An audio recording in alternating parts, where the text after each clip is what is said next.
Game 66 is a game called Role Player. Now, in this game, you're essentially creating your own character in the role player world.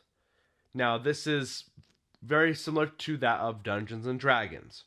If you've talked to anybody who has played this game, I'm sure they probably have mentioned that you need to play with the expansion Monsters and Minions.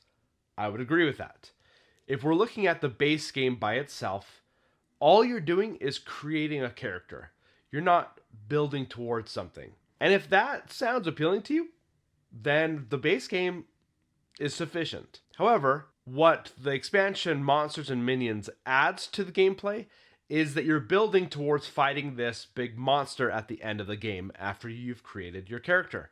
And I feel like that is essential to create that desire to want to play this game. I feel like it's a must have. I have played with the other expansion called Fiends and Familiars, and I feel like it's a fun expansion to add on top of everything, but it's not needed.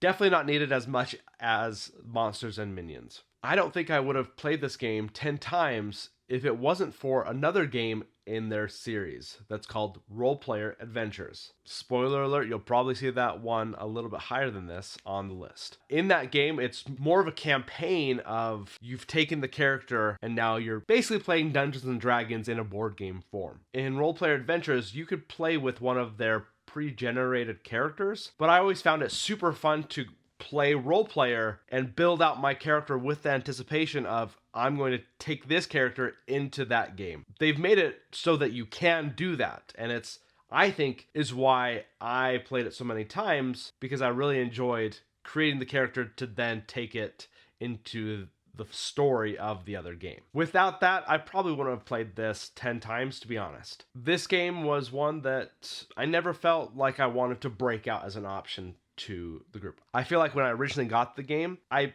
wanted to introduce it to a couple people, and I did, and it never took off like some of my other games do. And I feel like that speaks to the game itself. It's not one that I feel like really drives the desire to come back and play it more and more and more, especially without any of the expansions. Now, that was my game 66 Role Player. I'll throw the stats on the screen for anybody interested, but as we look at my next video, we're going to take out the dice and the fantasy theme and focus on the fight for humanity itself. I'll see you next time on Deck of Dice.